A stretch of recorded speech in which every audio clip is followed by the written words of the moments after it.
Hello students, welcome to my channel creative and critical समी।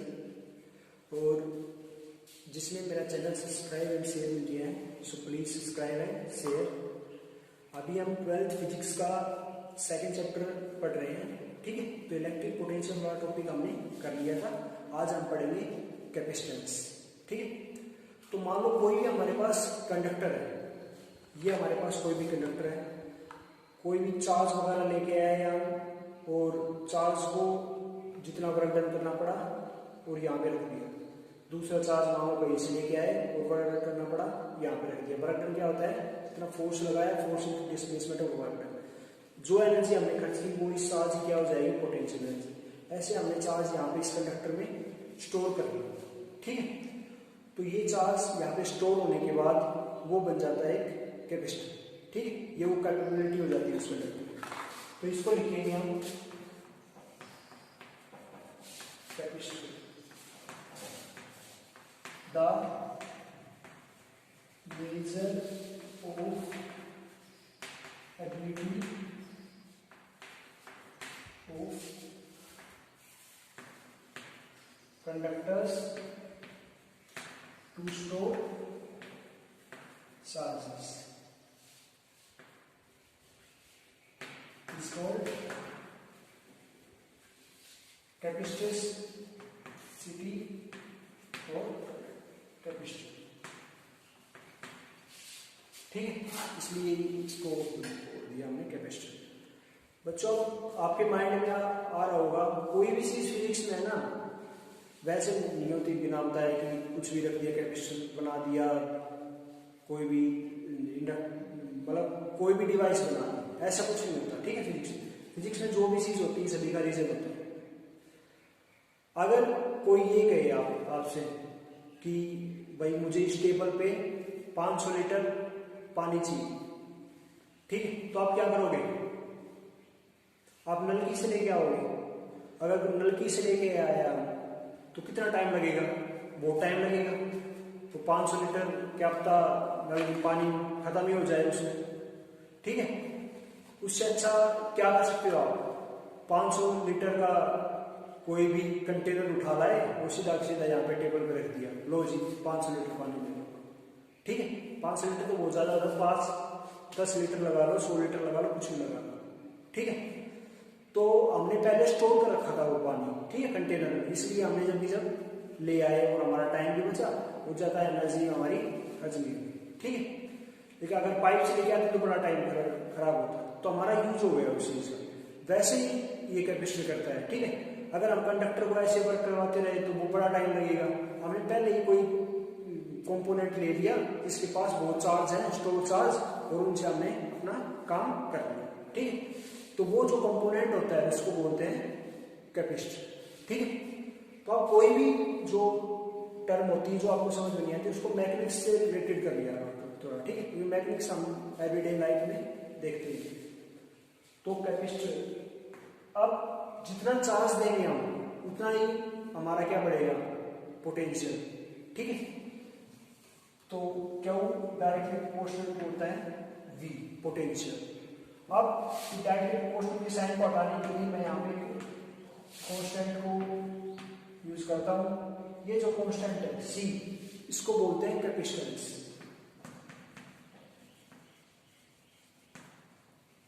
Capacitor पढ़े हैं तो उसमें वैल्यू है कैपेसिटेंस।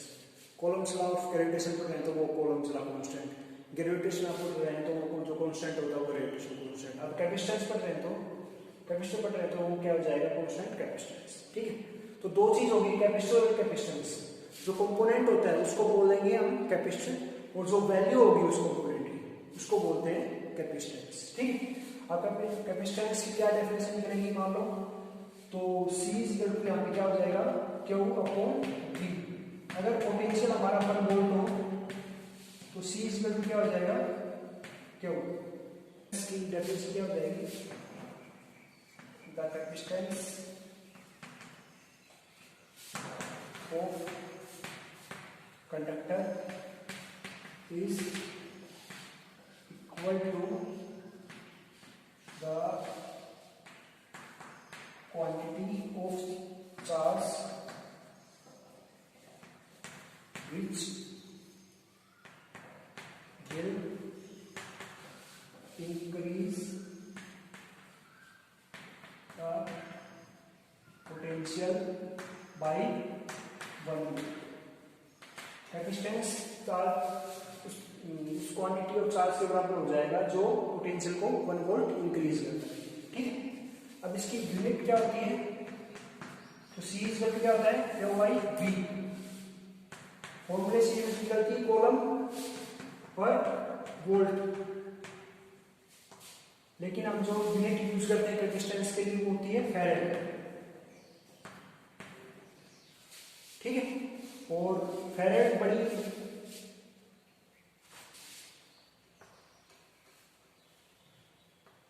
और 1 फैरेड की वैल्यू बहुत बड़ी होती है। ठीक है, तो इसलिए हम जो प्रैक्टिकल यूनिट हम इसको मेजर नहीं कर सकते 1 फैरेड को, तो इसके लिए प्रैक्टिकल जो यूनिट होती है, प्रैक्टिकल यूनिट्स वो होती है माइक्रोफैरेड एंड पिकोफैरेड। मोस्टली ये दो यूनिट होती है, mu F and P A. F से डिनोट होता है फैरेड।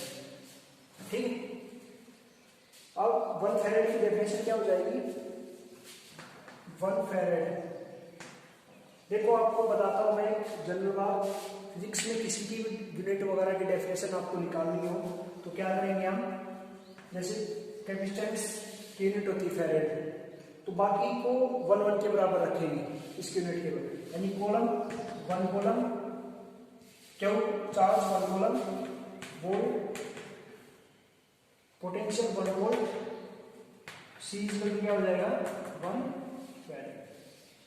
ठीक है, तो क्या डेफिनेशन हो जाएगी, the farad is a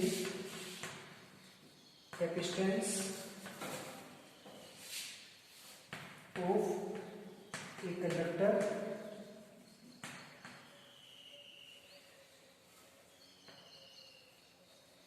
in which potential is increases by 1 volt when 1 coulomb of charge gives the conductor। जब 1 कूलम चार्ज किसी कंडक्टर को दिया जाए तो उसका कैपेसिटेंस 1 वोल्ट इंक्रीज हो जाता है, तो उस क्वांटिटी को कहते हैं, या उसका कैपेसिटेंस वो जो बन जाएगा वो होता है 1 फैरेड।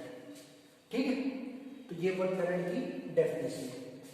अब आगे करते हैं हम इसका डायमेंशन फॉर्मूला। तो डायमेंशन फॉर्मूला क्या हो जाएगा इसका, सी कॉलम का होता है ए पी, वोल्ट, वोल्ट का अगर याद नहीं रहता तो वोल्ट क्या लिखेंगे हम, वर्क डन अपॉन चार्ज, यानी mn2 p-2 अपॉन चार्ज।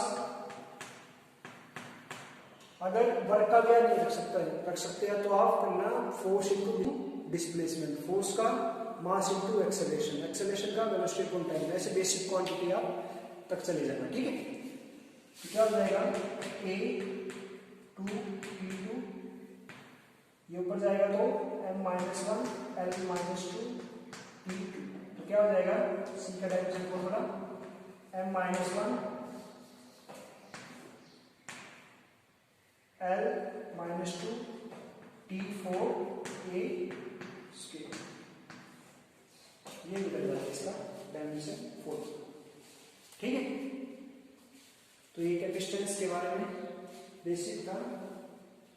ठीक है, अब बच्चों की ये बात याद रखना, ये जो कैपेसिटेंस है ये क्यों और वी पे डिपेंड नहीं हो रहा।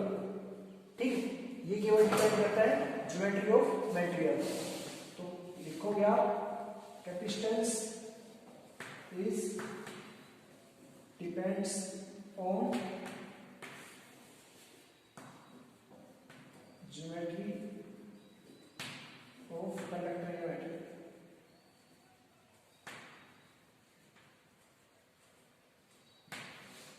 ये मैंने सर्कल में किया है, बड़ा इंपॉर्टेंट पॉइंट है।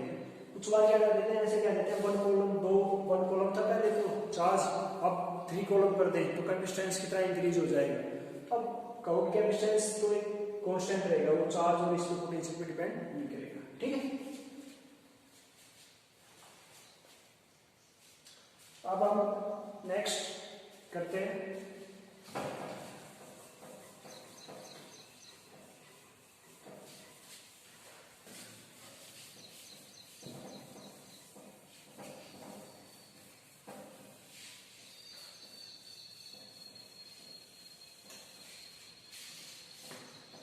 कैपेसिटेंस। अगर हमें निकालना हो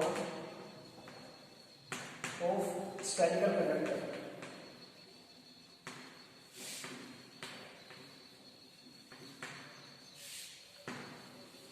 तो वो कैसे निकालेंगे।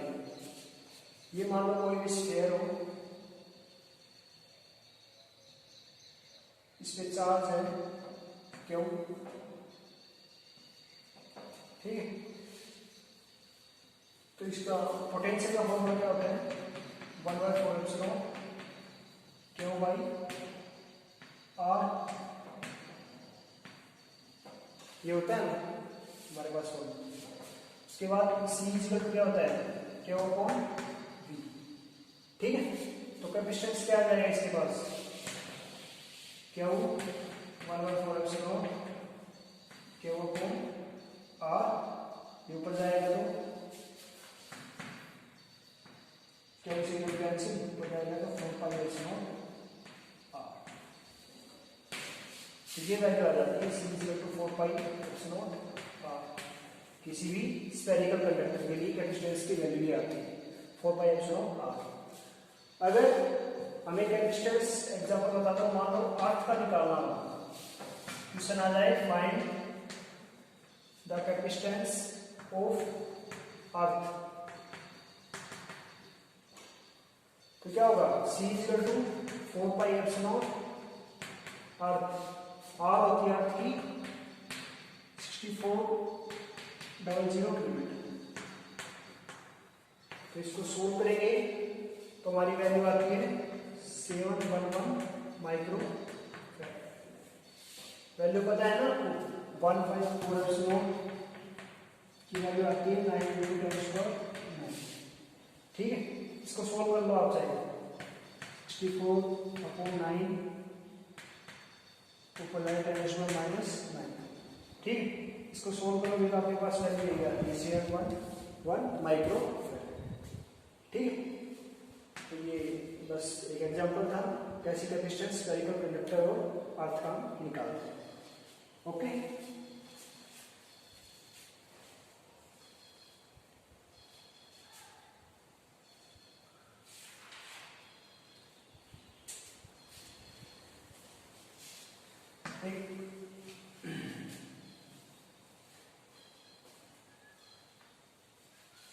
एक कैपेसिटेंस होता है जिसके अंदर क्वांटिटी होती है,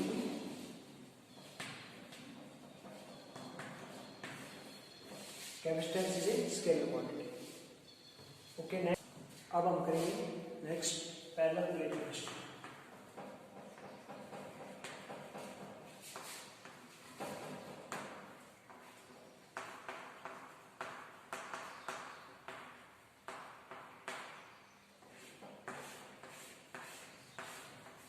इससे बड़ा इंपॉर्टेंट क्वेश्चन आता है, what is principle of parallel plate capacitor and find the capacitance between parallel plate capacitor if we put the dielectric medium inside it, ठीक है। तो वो डाइलेक्ट्रिक वाला टॉपिक बाद में करेंगे, अभी पहले सबसे पहले पैरेलल प्लेट कैपेसिटर के बारे में पढ़ेंगे हम। तो पैरेलल प्लेट कैपेसिटर सबसे पहले इसका प्रिंसिपल क्या होता है,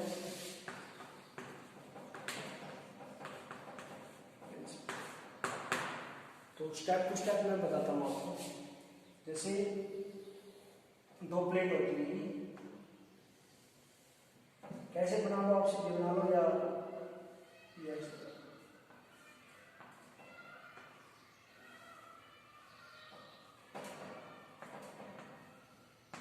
दो कैपेसिटर प्लेट होती है जिसपे एक पे तो चार्ज पॉजिटिव चार्ज दिया जाता है, एडिशनल मान लेते हैं यहाँ से, ये मान लो इसको ए मान लो, यहाँ पे बी मान लो, यहाँ से हमें पॉजिटिव चार्ज दिया इसका। ये जो प्लेट होती है ये होती है न्यूट्रल, और ये पॉजिटिव चार्ज। देखो प्रोसेस क्या होती है step to step. First A को दिया जाता है पॉजिटिव चार्ज, प्लेट बन जाती है, बी होती है न्यूट्रल।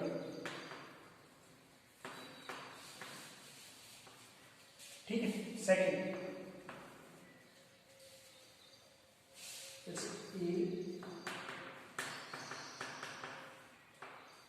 और ये बी न्यूट्रल है। तो अब ये दोनों के साथ रखने से क्या होगा, ये पॉजिटिव, तो बी पे इसके साथ रखने से क्या होगा, बी पे चार्ज इंड्यूस हो जाएंगे, यानी इस साइड तो हो जाएंगे नेगेटिव और इस साइड हो जाएगा। ठीक है। जो ए के नजदीक है उस पे तो उसके साथ तो क्या हो जाएगा नेगेटिव इंड्यूस, और इस पे पॉजिटिव चार्ज। अब भी इनके बीच में पोटेंशियल, दोनों के बीच में क्या है पोटेंशियल V है, पहले भी V था। ठीक है। क्योंकि नेगेटिव पॉजिटिव चार्ज ये तो आपस में कैंसिल आउट, न्यूट्रलाइज हो सकते हैं, तो अभी इनके बीच में पोटेंशियल क्या है V। थर्ड में क्या करते हैं, थर्ड स्टेप में जो पॉजिटिव है ये तो ऐसे ही रहता है, जो B है इसको क्या करेंगे हम, बी को अर्थ कर देंगे। ये अर्थ कर दिया तो क्या होगा, ये जो पॉजिटिव चार्ज है ये सारे के सारे अर्थ में चले जाएंगे। ठीक है, ये अर्थ में चले जाएंगे। अब इनके बीच में पोटेंशियल क्या रहेगा, अब इनके बीच में पोटेंशियल क्या हो जाएगा, डिक्रीज।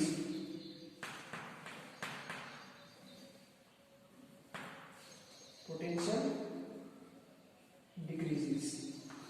ठीक। अब पोटेंशियल डिक्रीज हो गया तो for increase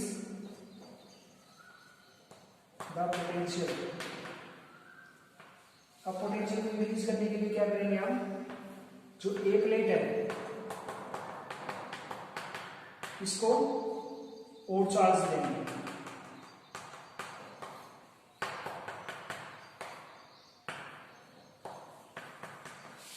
To increase the potential, या for increase the potential,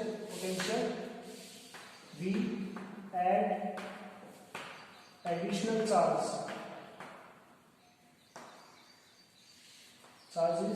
to plate A। ठीक है। तो ये प्रोसेस होती है पैरेलल प्लेट केमिस्ट्री। ठीक है।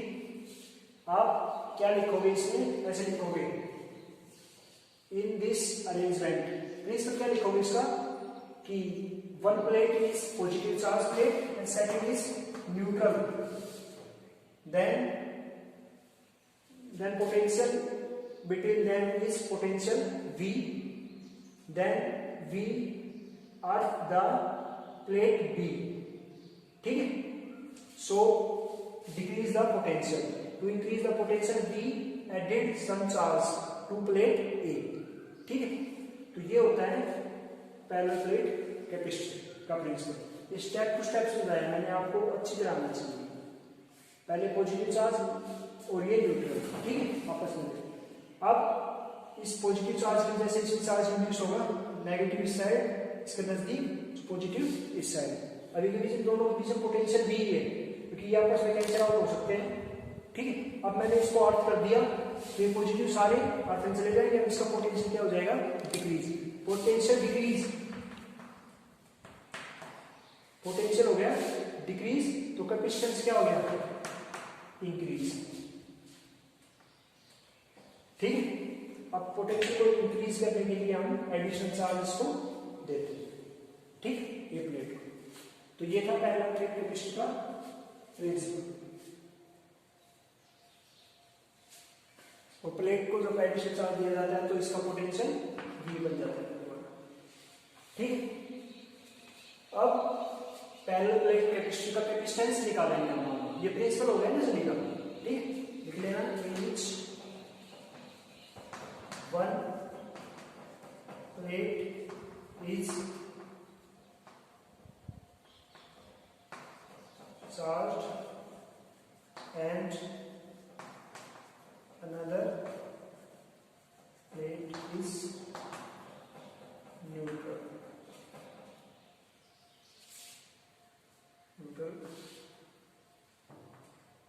या न्यूट्रल लिख दो यार इस अर्थ।